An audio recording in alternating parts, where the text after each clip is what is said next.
Donc, dans Matthieu au chapitre 12, et on lit à partir du verset 30 jusqu'au verset 45. Donc, je commence la lecture, puis si vous voulez suivre dans la lecture, vous pouvez le faire. Matthieu 12, 30, on lit, c'est les paroles de Jésus qui dit « Celui qui n'est pas avec moi est contre moi, et celui qui n'assemble pas avec moi disperse. C'est pourquoi je vous dis, tout péché et tout blasphème sera pardonné aux hommes, mais le blasphème contre l'Esprit ne sera point pardonné. »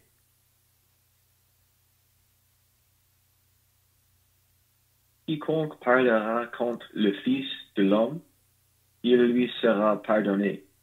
Mais quiconque parlera contre le Saint-Esprit, il ne lui sera pardonné ni dans ce siècle, ni dans le siècle à venir. Vous dites que l'arbre est bon et que son fruit est bon. Vous dites que l'arbre est mauvais et que son fruit est mauvais.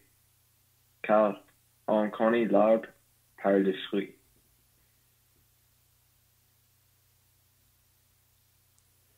Race de vipères, comment pourriez-vous dire de bonnes choses, méchants comme vous l'êtes? Car c'est de l'abondance du cœur que la bouche parle. L'homme bon tire de bonnes choses de son bon trésor, et l'homme méchant tire de mauvaises choses de son mauvais trésor. Je vous le dis, au jour du jugement, les hommes rendront compte de toute parole vaine qu'ils auront proférée. Car par tes paroles tu seras justifié, et par tes paroles tu seras condamné.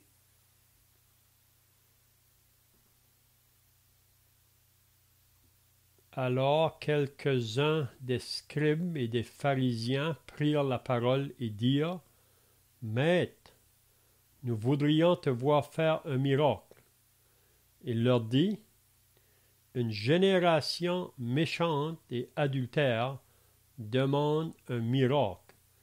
Il ne lui sera donné d'autre miracle que celui du prophète Jonas. Car de même que Jonas fut 3 jours et 3 nuits dans le ventre d'un grand poisson, de même le Fils de l'homme sera 3 jours et 3 nuits dans le sein de la terre. » Les hommes de Ninive se lèveront au jour du jugement avec cette génération et la condamneront, parce qu'ils se répendirent à la prédication de Jonas. Et voici, il y a ici plus que Jonas. La reine du Midi se lèvera au jour du jugement avec cette génération et la condamnera, parce qu'elle vint des extrémités de la terre pour entendre la sagesse de Salomon. Et voici, il y a ici plus que Salomon.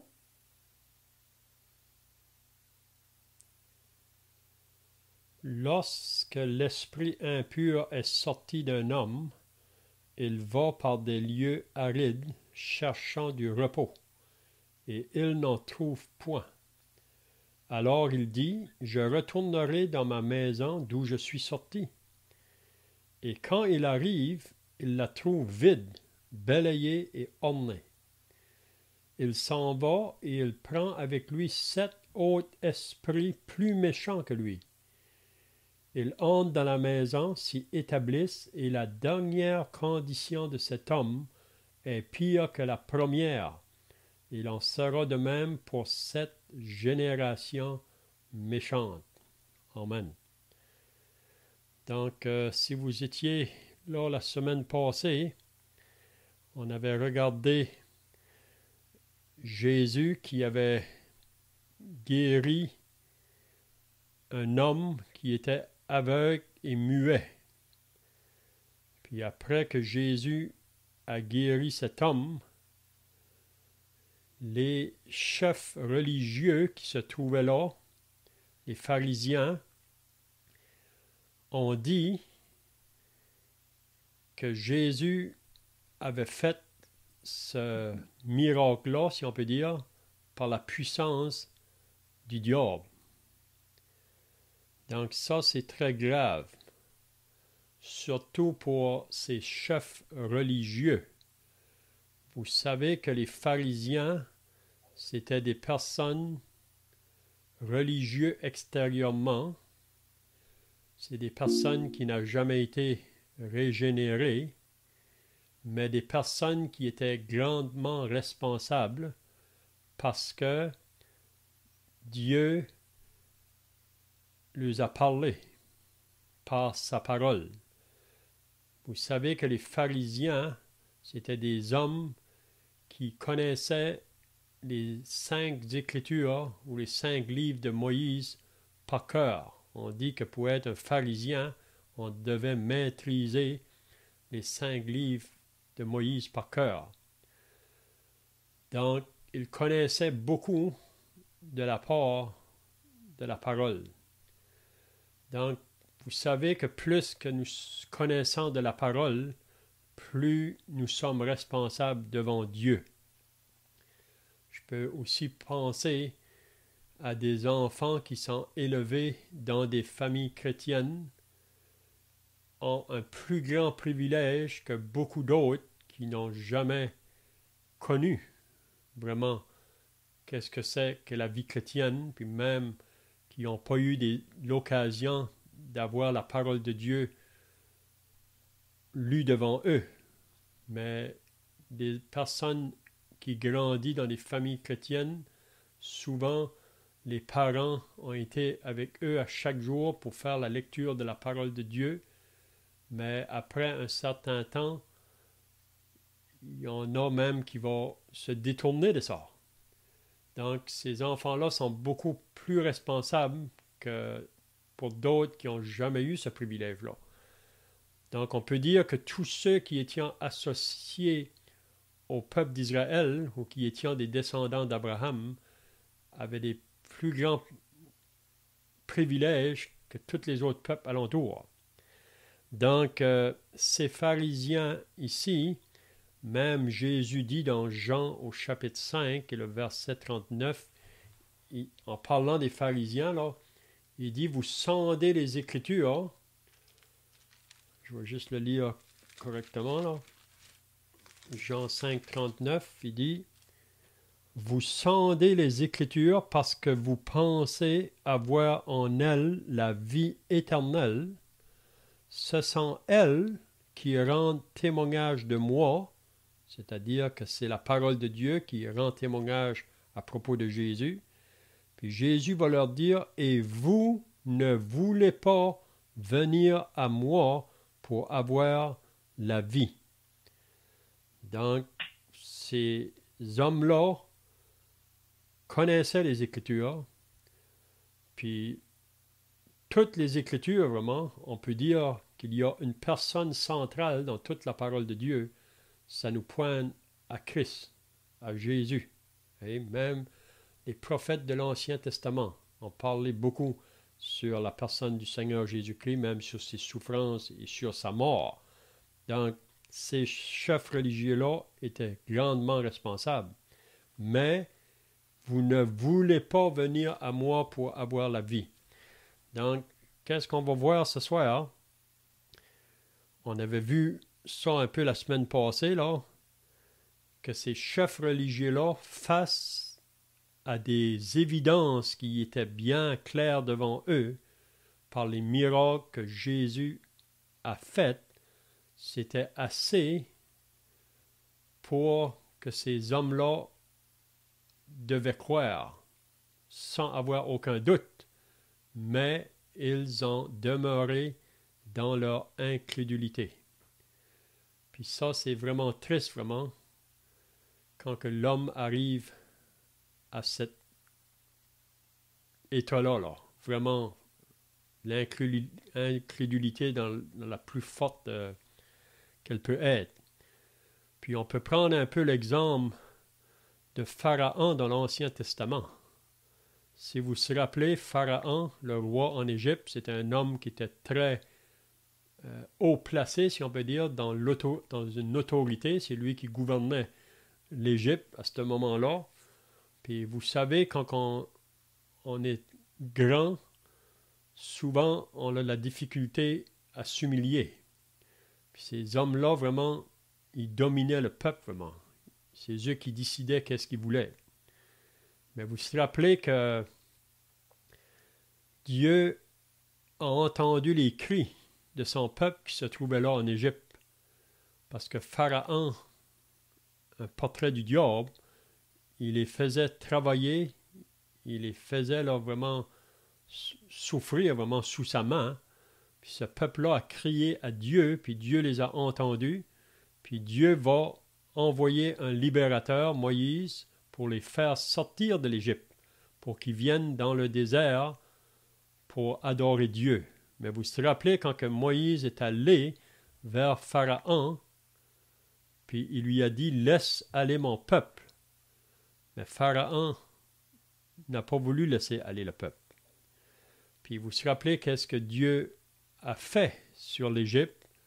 Il a envoyé des plaies pour parler à Pharaon, pour qu'il puisse laisser aller le peuple. Mais si vous vous rappelez, ça nous dit que Pharaon endurcissait son cœur. À chaque fois que Dieu lui parlait, plutôt de se repentir, puis de se tourner vers Dieu, Pharaon refusait.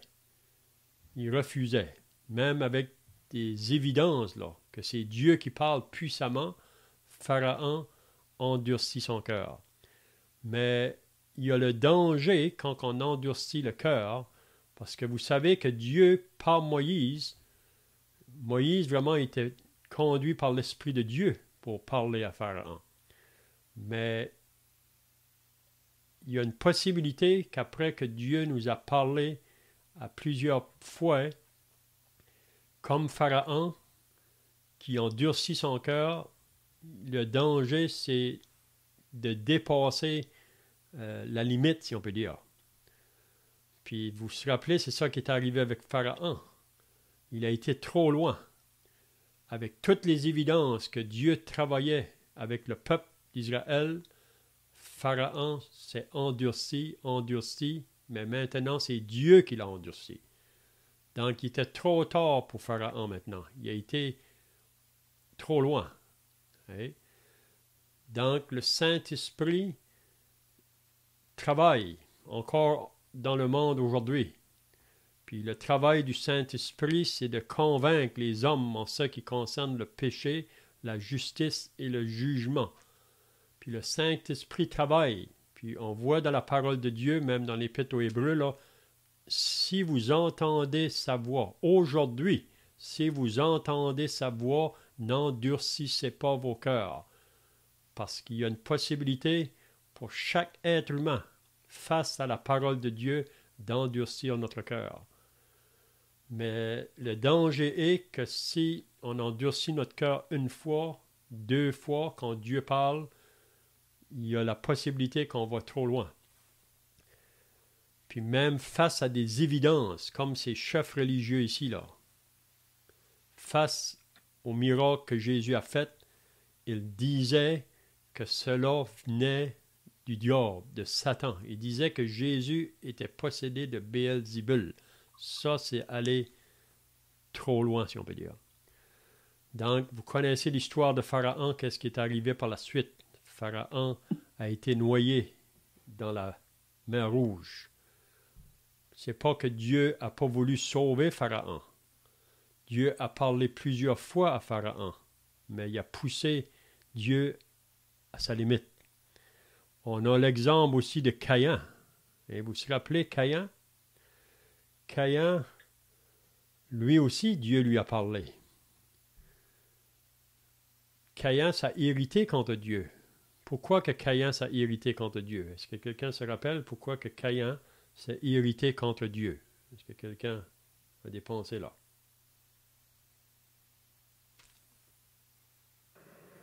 je ne sais pas si on peut dire que c'est irrité contre Dieu, dans le sens que il a tué son frère Abel, là, il l'a jalousé quand Dieu a jeté un regard favorable sur l'offrande d'Abel. Ou bien tu fais référence peut-être quand Dieu lui parle et qu'il lui dit que le péché se couche à la porte, mais toi, domine sur lui. Et on voit quand Dieu vient voir Caïn après qu'il ait tué son frère, Caïn lui répond très méchamment. Suis-je le gardien de mon frère? Donc, il n'aimait pas non plus d'être repris par Dieu. Oui, c'est ça. Même Dieu lui a dit, pourquoi ton visage est-il irrité, Caïn? Hein? Parce que Caïn et Abel ont grandi dans la même famille, hein? La famille d'Adam et Ève. Puis probablement qu'ils ont entendu l'histoire de leurs parents quand ils étaient dans le jardin d'Éden. Puis la raison pourquoi ils ont été jetés en dehors. Puis après qu'ils ont été jetés en dehors, pour que Adam et Ève puissent être de nouveau réconciliés avec Dieu, il a dû avoir des victimes innocentes qui ont dû mourir pour pouvoir les couvrir de ce vêtement-là. Puis probablement que les parents à Caïn et Abel les ont enseigné de la manière qu'on pouvait s'approcher de Dieu. Mais on voit qu'Abel, quand il a offert son sacrifice, ça dit que c'est par la foi qu'il l'a fait. Mais dans le sacrifice d'Abel, Dieu pouvait voir une figure là, de son fils un jour qui allait venir pour s'offrir en sacrifice. Donc, on voit dans le sacrifice d'Abel une victime innocente qui meurt pour le coupable, si on peut dire. Mais dans le sacrifice de Caïn, ça c'est l'homme. Puis encore aujourd'hui, il y a beaucoup de personnes comme ça qui veulent arriver à Dieu par le travail de leurs mains ou par leurs œuvres. Hein? Donc, ça dit que Dieu a accepté le sacrifice d'Abel, mais de celui de Caïn, il n'a pas accepté. Puis c'est là que Caïn s'est irrité. Caïn a voulu essayer de corriger Dieu. Mais vous savez que on ne doit pas contester contre Dieu ou argumenter contre Dieu. Puis Dieu, on pourrait dire, avec Caïn, il lui a parlé d'une manière là, pour que Caïn se détourne de son irritation, de son mépris d'un sens, parce que Dieu n'avait pas accepté son sacrifice. Caïn aurait dû se repentir, mais on voit qu'il a continué. Il a juste resté dans son état. Puis vous savez qu'est-ce qui est arrivé après, comme le frère vient de le dire. Là. Donc, Caïn, pour moi, aussi a été un peu trop loin. Il a dépassé la limite, si on peut dire. Puis, vous savez qu'aujourd'hui, le monde est divisé en deux. C'est soit qu'on est du côté de Caïn ou qu'on est du côté d'Abel. Mais toute personne, avant le salut, on est tous dans un chemin où par nature, on s'oppose à Dieu. Et on s'oppose.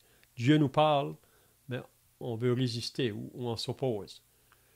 Mais le danger, c'est ça qu'on va voir ce soir, là, c'est d'aller trop loin, si on peut dire, dans notre opposition.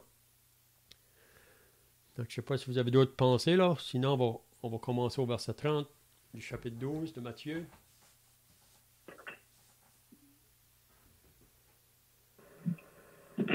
En fait, je ne sais pas si tu veux le considérer tout de suite parce qu'on y arrivera au chapitre 13, mais effectivement, c'est au chapitre 12 de Matthieu.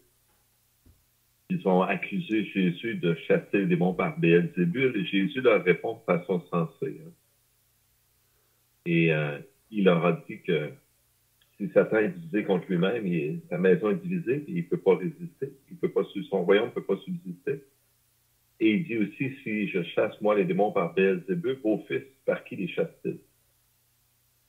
Donc, il leur répond de façon sensée, les amène à réfléchir sur ce qu'ils ont dit ou fait.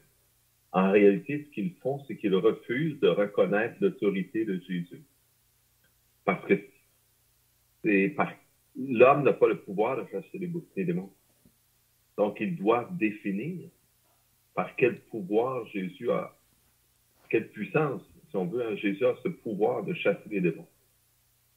Et la réponse n'est pas compliquée, ça vient de Dieu.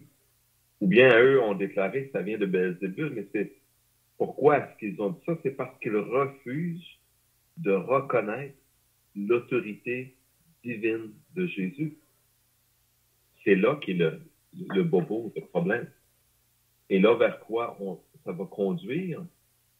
On saute le verset 1er du chapitre 13, peut-être, mais je veux juste aller vite sans tout le lire non plus, mais Jésus va se mettre à parler aux gens, non plus directement comme il vient de le faire, mais en parabole. Et les disciples vont trouver ça un peu étrange. Et au verset 10 de Matthieu 13, on lit, « Les disciples s'approchèrent et lui dirent, « Pourquoi leur parles-tu en parabole? » Et Jésus leur répondit, « Parce qu'il vous a été donné de connaître le mystère du royaume des cieux, et que cela ne leur a pas été donné. Car on donnera à celui qui a, et il sera dans l'abondance, mais à celui qui n'a pas, on ôtera même ce qu'il a. C'est pourquoi je leur parle en parabole. Parce qu'en voyant, ils ne voient point, et qu'en entendant, ils n'entendent ni ne comprennent. Et pour eux s'accomplit cette prophétie d'Ésaïe. Donc, c'était annoncé par Dieu dans l'Ancien Testament. C'était déjà prophétisé. Hein? Vous entendrez de vos oreilles, vous ne comprendrez point. Vous regarderez de vos yeux et vous ne verrez point. Car, et là, il dit pourquoi, c'est exactement comme tu mentionnais, hein, Léon. Car le cœur de ce peuple est devenu insensible. Ils ont endurci leurs oreilles et ils ont fermé leurs yeux, de peur qu'ils ne voient de leurs yeux. Pourquoi il y aurait peur de voir de leurs yeux? Hein? Parce que s'ils voient de leurs yeux, c'est eux qui sont en position d'autorité sur le peuple. C'est eux les chefs du peuple. Mais le vrai chef, c'est Dieu lui-même. Et s'ils reconnaissent l'autorité de Jésus, ils viennent de perdre leur position, si on peut dire, favorable de chef. Et tout ce qu'ils ont enseigné, tout balance. Là. Donc, ils ont endurci leurs oreilles et ils ont fermé leurs yeux de peur qu'ils ne voient de leurs yeux, qu'ils n'entendent de leurs oreilles, qu'ils ne comprennent de leur cœur, qu'ils ne se convertissent et que je ne les guérisse. Donc, c'est vraiment, comme Léon, tu mentionnais, l'idée qu'eux-mêmes repoussent la bénédiction de Dieu en refusant de reconnaître la puissance et l'autorité divine de Jésus. Mm-hmm. C'est ça, ici, vraiment au chapitre 12, là, c'est là qu'on voit que les pharisiens, là, qui étaient autour à ce moment-là, là, même après, vous vous rappelez quand que Nicodème est venu voir Jésus dans la nuit, les paroles qu'il a dit à Jésus, il a dit « Nous savons ». Donc, Nicodème ne dit pas « Je sais que tu es un homme qui est venu de Dieu ». Il dit « Nous savons que tu es un homme qui est venu de Dieu à cause des miracles que tu fais ». Donc, les pharisiens reconnaissaient que Jésus n'était pas un homme naturel. C'était un vrai homme, mais il était aussi Dieu. Puis c'est la raison pourquoi il pouvait faire ces miracles-là. Donc, ils ont eu toutes les évidences. Ça ne pouvait pas aller plus que ça, si on peut dire. Jésus ne pouvait pas leur révéler plus que ça. Mais même à cela, à cause de leur endurcissement, si on peut dire, un peu comme Pharaon. Donc, ici, là, dans le chapitre 12, c'est comme qu'ils ont atteint le niveau trop haut dans leur rejet, là. Puis c'est ça qu'on va encore voir ce soir, là, dans les versets qui vont suivre. Mais c'est vraiment ça, quand ils appellent le blasphème contre le Saint-Esprit, là. Hein? C'est d'aller trop haut dans leur... ils ont dépassé la limite, on pourrait dire, là. Ils ont rejeté des évidences. En réalité, la foi, si tu me permets, Léon, la foi, elle est basée sur les évidences. Dieu nous a prouvé qui il est. Et il nous appartient maintenant d'accepter ces évidences. Parce que croire, c'est pas marcher sur un nuage et s'imaginer que Dieu existe, pas du tout. Dieu a bien pris soin de démontrer à son peuple qu'il existe. Et il a fait des miracles dans ce sens. Même la parole qu'il a envoyée par, mettons, Moïse, il a appuyé cette parole par beaucoup de miracles afin que les gens reconnaissent que ce que Moïse disait lui venait de Dieu. Donc, c'est vraiment le plan de Dieu que nous reconnaissions les signes qu'il nous envoie, les signaux qu'il nous envoie. Et cela, c'est notre responsabilité. Et comme tu le disais, Léon, ces signaux étaient très clairs dans le cas de Jésus parce que dans le chapitre 12 et au verset 23, qu'est-ce qu'on lit? On lit toute la foule étonnée disait, n'est-ce point là le fils de David? Et vous savez l'expression le fils de David, ce qu'elle veut dire? C'est, en réalité, c'est comme dire, n'est-il pas donc le Christ, le Messie? Donc la foule, si on peut dire les gens qui n'avaient pas, comme les pharisiens et les scribes, la parole de Dieu facilement accessible à eux, ils devaient aller à la synagogue et se contenter d'entendre ce qui y était dit, lu. Aujourd'hui, comme tu disais, Léon, on a une responsabilité plus grande parce que la Bible, elle est facilement disponible dans notre pays, partout, et elle est donc à la portée de notre main. Mais ces gens, même non instruits, si vous voulez, ont vu et reconnu l'autorité de Jésus. Et c'est les scribes, les pharisiens qui les ont empêchés de croire. C'est pourquoi Jésus disait à un moment donné, vous empêchez ceux qui le voudraient d'entrer dans le royaume, mais vous n'y entrerez pas vous-même. Donc Jésus était très clair sur la mauvaise action de ces gens. Et c'est pas pour rien que Dieu est obligé. Et Jésus va toujours parler très sévèrement aux scribes et aux pharisiens à cause de ce rôle qu'ils ont d'empêcher le peuple de voir et de voir la vérité, d'accepter la vérité. Donc c'est vraiment, c'est très cohérent tout ce que Dieu nous montre là dans sa parole. Comme tu le dis, Léon, c'est vraiment le péché contre le Saint-Esprit, de rejeter ce que Dieu dit, les évidences que Dieu nous montre afin que nous croyions. C'est ça, puis à partir du chapitre 12, là, Jésus va parler beaucoup plus sévèrement à ces gens-là. Parce que là, il s'est révélé à eux. Il ne peut pas y aller plus dans ses révélations. Là. Il serait assez pour qu'ils se repentiraient, mais ils disent non. Puis c'est un peu comme dans les Actes des Apôtres, vous vous rappelez le martyre d'Étienne. Quand Étienne parlait encore à ces chefs religieux, ça c'est après la résurrection du Seigneur Jésus, après que Jésus est monté au ciel. Donc Étienne, c'est le premier martyr chrétien. Puis qu'est-ce qu'il dit dans Actes au chapitre 7, au verset 51, quand il parle à ces hommes-là, là, il va leur dire « Hommes au cou raide, incirconcis de cœur et d'oreille. » Donc c'est des paroles qui sont très fortes. Vous vous opposez toujours au Saint-Esprit. Ce que vos pères ont été, vous l'êtes aussi. Donc, vous vous opposez toujours. Donc, le Saint-Esprit a parlé puissamment à ces personnes-là, mais il continue à s'opposer. Il refuse vraiment de se courber. Ça, c'est vraiment l'orgueil dans le plus haut, si on peut dire là. Même il dit, lequel des prophètes vos pères n'ont-ils pas persécuté? Ils ont tué ceux qui annonçaient d'avance la venue du juste. Donc, c'est ça qu'ils ont fait avec les prophètes, que vous avez livré maintenant et dont vous avez été les meurtriers, vous qui avez reçu la loi d'après des commandements d'anges et qui ne l'avez point gardée. Puis c'est là vraiment qu'ils sont devenus furieux là, dans leur cœur. Ça dit qu'ils grinçaient des dents comme des animaux. Ils ont mis Étienne à mort, ils l'ont lapidé. Puis Étienne agit un peu comme le Seigneur Jésus sur la croix, après qu'ils l'ont battu, qu'ils l'ont fait souffrir de tous côtés. Jésus pouvait dire, Père, pardonne-leur, car ils ne savent pas ce qu'ils font. Puis Étienne dit un peu la même chose ici. Mais c'est à partir d'ici là qu'on va continuer au verset 30, là, parce que Jésus, puis on va voir qu'est-ce que ça comprend. Je pense qu'on a déjà expliqué assez qu'est-ce que ça va être, le blasphème contre le Saint-Esprit. Mais le verset 30, il va dire, celui qui n'est pas avec moi est contre moi. Donc Jésus parle toujours à ces chefs religieux-là. Hey?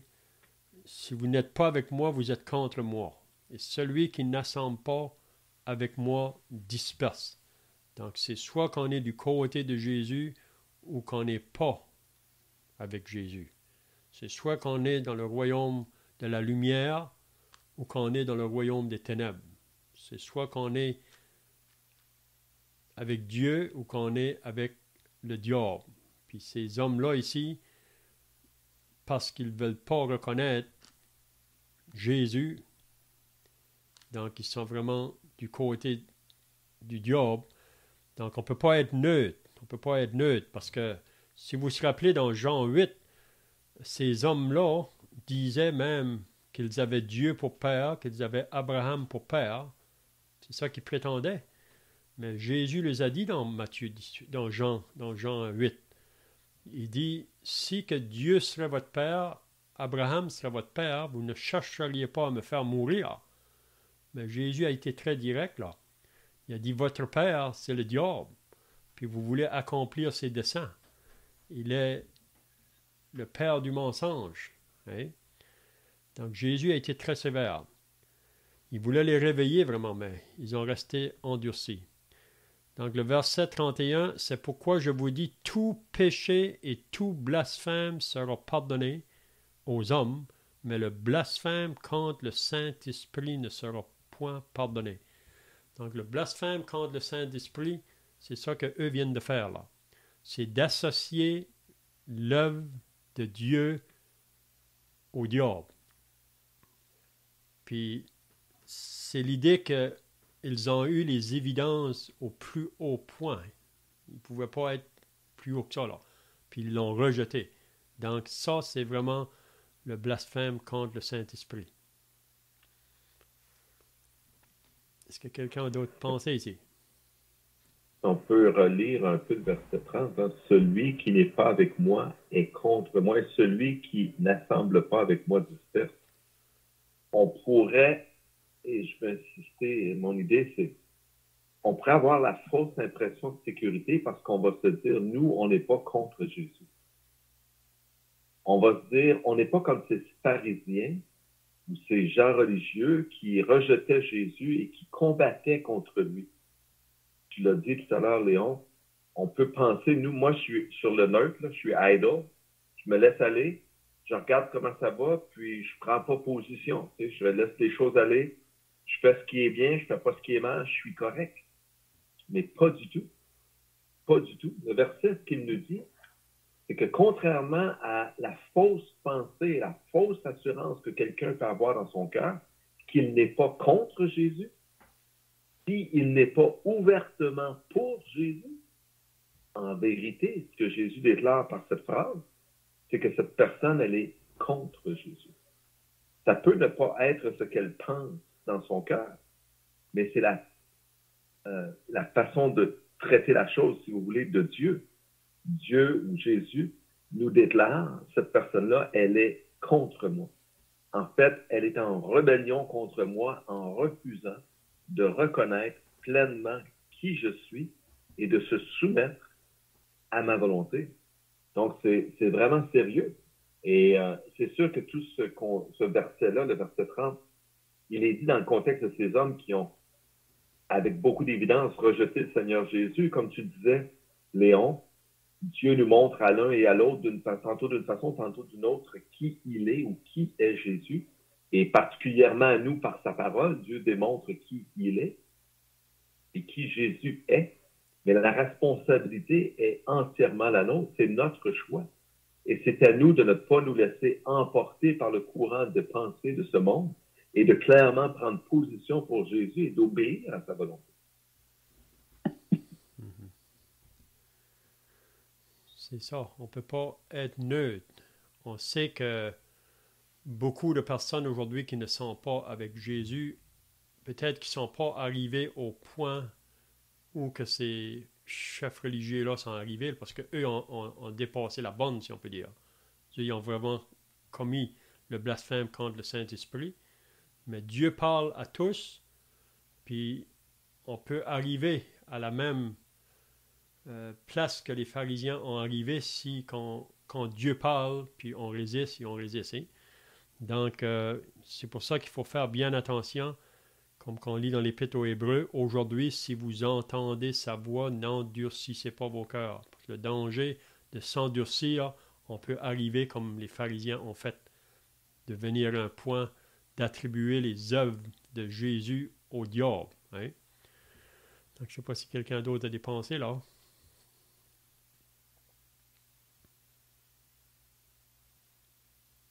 Donc, le verset 32, « Quiconque parlera contre le Fils de l'homme, il lui sera pardonné. Mais quiconque parlera contre le Saint-Esprit, il ne lui sera pardonné ni dans ce siècle, ni dans le siècle à venir. » Donc, c'est grave. C'est très grave. Parler contre le Saint-Esprit. Donc, Jésus dit, « Quiconque parlera contre le Fils de l'homme, il lui sera pardonné. Mais quiconque parlera contre le Saint-Esprit, il ne lui sera pardonné ni dans ce siècle, ni dans le siècle à venir. » Qu'est-ce qu'il veut dire ici? Qu'est-ce que Jésus veut dire? Celui qui parle contre le Fils de l'homme, il peut être pardonné. Mais celui qui parle contre le Saint-Esprit, il n'y a pas de pardon. Qu'est-ce que ça veut dire? En fait, si on revient à l'exemple qui est plus haut, c'est-à-dire les pharisiens qui déclarent que Jésus chasse les démons par Béelzébul, on pourrait dire que ces gens ont parlé contre Jésus. Donc, on pourrait dire que cette parole que Jésus dit ne semble pas s'appliquer, hein, parce qu'il dit que quiconque parlera contre le Fils de l'homme, il lui sera pardonné.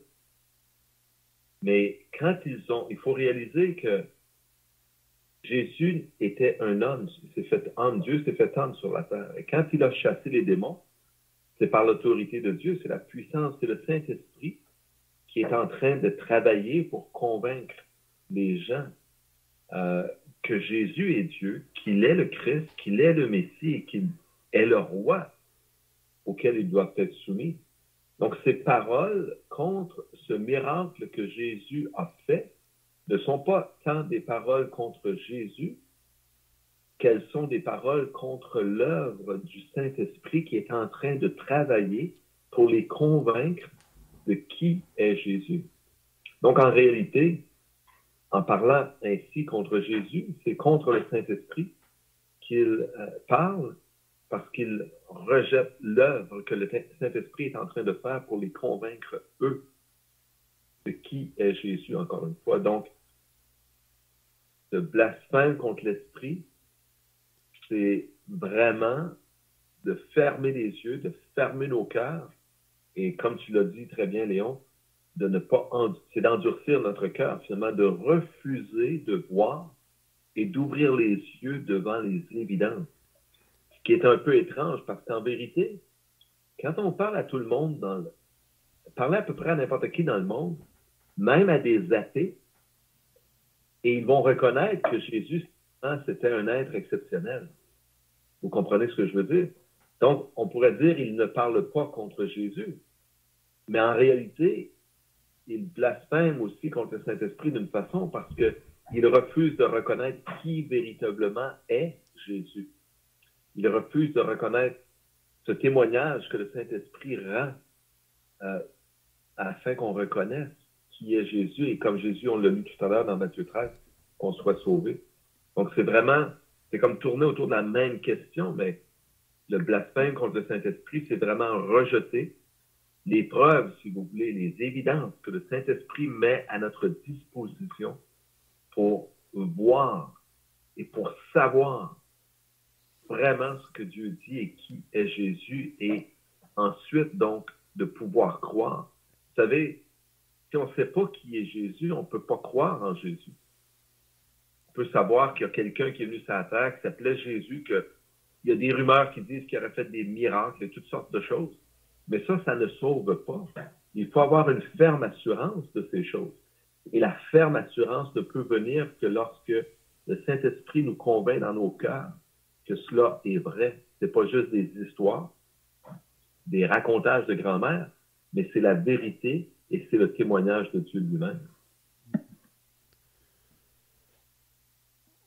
C'est ça, parce qu'il y a des personnes aujourd'hui qui peuvent rejeter le Seigneur, mais parfois ils le fassent par ignorance. Et on prend l'exemple de l'apôtre Paul. Paul était aussi un pharisien. Paul a persécuté beaucoup l'Église de Dieu, mais Paul n'a jamais arrivé à la place que les pharisiens sont arrivés ici, là. Et Dieu a arrêté Paul sur le chemin de l'Emmaüs. Mais ici, ces personnes ici, c'est parce que, comme on le dit toujours, on répète un peu la même chose, c'est parce que la lumière qu'ils ont reçue, là, c'était la lumière la plus haute, si on peut dire. L'Esprit ne peut pas donner plus. Hein? Puis c'est là qu'ils ont fait la décision d'endurcir leur cœur, de fermer la porte, puis de ne pas vouloir le reconnaître. Donc ça, c'est le blasphème contre le Saint-Esprit. OK, donc, à moins qu'il y ait quelqu'un d'autre qui a des pensées, là. C'est pas que je voudrais corriger ce que tu disais, Léon, quand tu dis le Saint-Esprit ne peut pas donner plus. Il est certain que Dieu pourrait toujours faire plus. On sait, par exemple, parce que tu mentionnais Paul, qu'il est apparu à Paul, Jésus, et lui a parlé dans une vision. Et Paul est devenu aveugle, on connaît l'histoire sur le chemin de Damas. Donc, Jésus est intervenu dans ce cas-là de cette façon-là. L'idée, je pense, c'est vraiment que nous ne pouvons imposer à Dieu la façon que Dieu doit utiliser pour nous parler. On se doit, nous, plutôt de nous soumettre à la volonté de Dieu et à la méthode, si vous voulez, par laquelle Dieu décide de nous parler. Comme il a parlé, par exemple, tu mentionnais au début, Léon, à Pharaon par la bouche de Moïse, eh bien, ça a été la méthode de Dieu. Et Pharaon a méprisé Moïse. C'est sûr que on peut penser même à, comment il s'appelle, son nom m'échappe, ce Syrien, Naaman. Quand il est allé vers le roi, il n'est pas allé vers le prophète, il est allé vers le roi. Et c'est un prophète qui est allé dire au roi, ben envoie-le au prophète, parce que le roi ne savait pas quoi faire avec ça. Mais finalement, lorsque Naaman arrive vers le prophète, qu'est-ce qui est arrivé? Le prophète n'est même pas sorti pour le voir. Il a envoyé un serviteur et il lui a dit, va et lave-toi 7 fois dans le Jourdain. Mais quelle a été la réaction de Naaman? Voici ça de l'allure. Hein? Il n'acceptait pas cette façon que Dieu avait choisi de lui parler. Et finalement, ses amis qui étaient autour de lui l'ont convaincu, lui ont dit, ben, ça te coûte quoi d'essayer? Il te dit de le faire, c'est facile. Si tu avais demandé d'aller combattre une armée, tu l'aurais fait avec courage, avec. Mais là, c'est ce qu'il te demande, c'est facile, c'est pas difficile, fais-le. Qu'est-ce que tu perds? Donc, vous voyez, l'idée, c'est que dans notre orgueil, on voudrait parfois peut-être que Dieu nous parle à notre façon, selon la méthode que nous, on aurait décidé. Mais Dieu a décidé lui-même comment il nous rendrait témoignage. Et ce témoignage, il nous le rend par sa parole. Et on peut voir d'où vient la parole. C'est tout un autre sujet dans lequel je ne rentrerai pas ce soir, Léon, mais on peut avoir confiance en cette parole de Dieu. Donc, juste de clarifier que non seulement on doit recevoir le témoignage, mais on doit reconnaître que Dieu est souverain et qu'il lui appartient de nous parler. C'est comme quand on prie Dieu, hein? La réponse peut être oui, ça peut être non, et ça peut être aussi attends. Je répondrai plus tard ou je te répondrai quand le temps sera venu et Dieu fait toutes choses bonnes en son temps. De toute façon, je voulais juste peut-être clarifier, là, Dieu pourrait toujours faire plus. On pense à Dieu pourrait nous apparaître, il pourrait nous envoyer des anges, il pourrait faire des miracles. Dieu pourrait faire toutes sortes de choses devant nos yeux pour convaincre notre cœur. Mais si notre cœur n'est pas résolu de croire ce que Dieu met devant nous, et Dieu sait très bien que ce qu'il nous donne est suffisant pour que nos cœurs puissent voir la lumière et croire dans la vérité. C'est ça. Donc, ici, avec les pharisiens, pour moi, le pharisien, un jour, n'aura aucune excuse à donner à Dieu, comme quoi que Dieu n'a pas voulu les réveiller dans leur état, même qu'il a été jusqu'au bout de sa limite, si on peut dire. Hein? C'est vraiment ça, vraiment.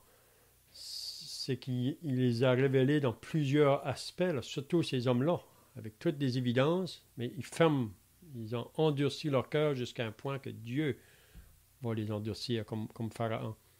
C'est un peu la pensée dans Hébreux 6, là, on va terminer là, je vois que le temps est fini, là.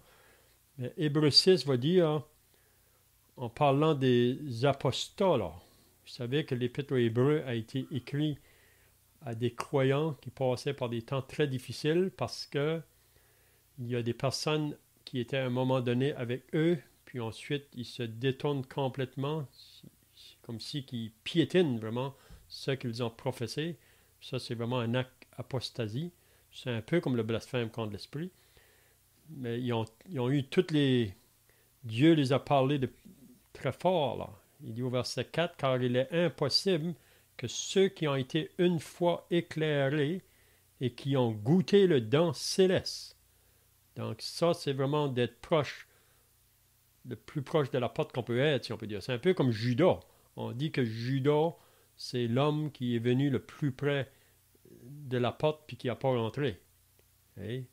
Tous les privilèges que Judas a eus. Donc, il est impossible que ceux qui ont été une fois éclairés et qui ont goûté le don céleste, donc ils ont goûté, ils ont eu part au Saint-Esprit, qui ont goûté la bonne parole de Dieu et les puissances du siècle à venir. Donc, ça ne peut pas aller plus haut, si on pourrait dire. Et qui sont tombés soient encore renouvelés et ramenés à la repentance, puisqu'ils crucifient pour leur part le Fils de Dieu et l'exposent à l'ignominie. Puis là, il donne l'illustration après. Lorsqu'une terre est abreuvée par la pluie qui tombe souvent sur elle et qu'elle produit une herbe utile, à ceux pour qui elle est cultivée, elle participe à la bénédiction de Dieu. Mais si elle produit des épines et des chardons, elle est réprouvée et près d'être maudite et on finit par le mettre au feu. Donc, on peut voir que les pharisiens ont eu des grands privilèges. Ils ont eu des évidences, mais en fermant. Donc, c'est d'aller trop loin. Hein? C'est bien. Donc, s'il n'y a pas d'autres choses, là, on va terminer, puis on pourra continuer la semaine prochaine, à partir du verset 33.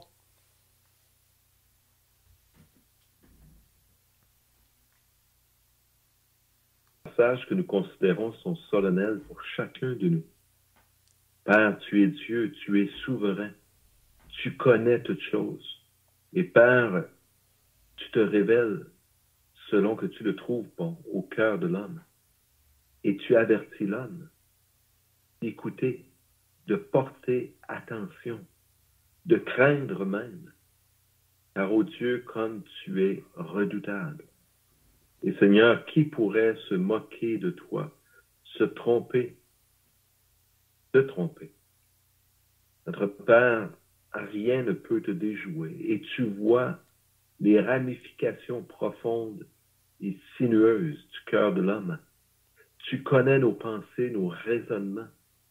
Seigneur, tu sais exactement tout ce qui nous concerne, même ce qui nous échappe dans notre propre vie n'est pas caché devant ta face. Quelle grande solennelle, Seigneur, vérité. Quel Dieu grand et puissant tu es, toi le seul, véritable, vrai Dieu. Père Saint, nous te bénissons pour ta parole qui nous révèle ces pensées qui nous viennent de toi, car c'est là ta pensée que tu as daigné mettre sous nos regards, dans nos mains, à notre disposition. Et il nous appartient maintenant de la considérer dans toute sa grandeur, sa vérité et sa justice. Père, nous te prions en vérité que tous ceux qui auront été en contact avec tes enfants, ta parole, la vérité aujourd'hui, puissent par ta grâce avoir les yeux ouverts, des yeux qui voient, des oreilles qui entendent, et non point des yeux qui sont obscurcis et des oreilles qui refusent d'entendre. Et Seigneur, cela est aussi pour les tiens, car nous aussi, Seigneur, nous avons vu ce soir que celui qui te connaît, plus nous te connaissons, Seigneur, plus nous te sommes redevables.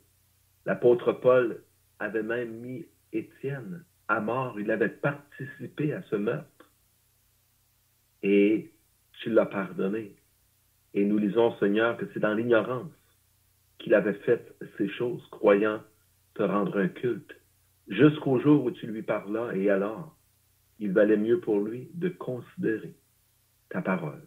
Notre Dieu, bénis donc ce temps que nous avons eu, cette parole que nous avons entendue, et aide-nous à marcher et à progresser, Seigneur, dans ta volonté, dans cette marche que nous avons ici-bas. Amen. Amen.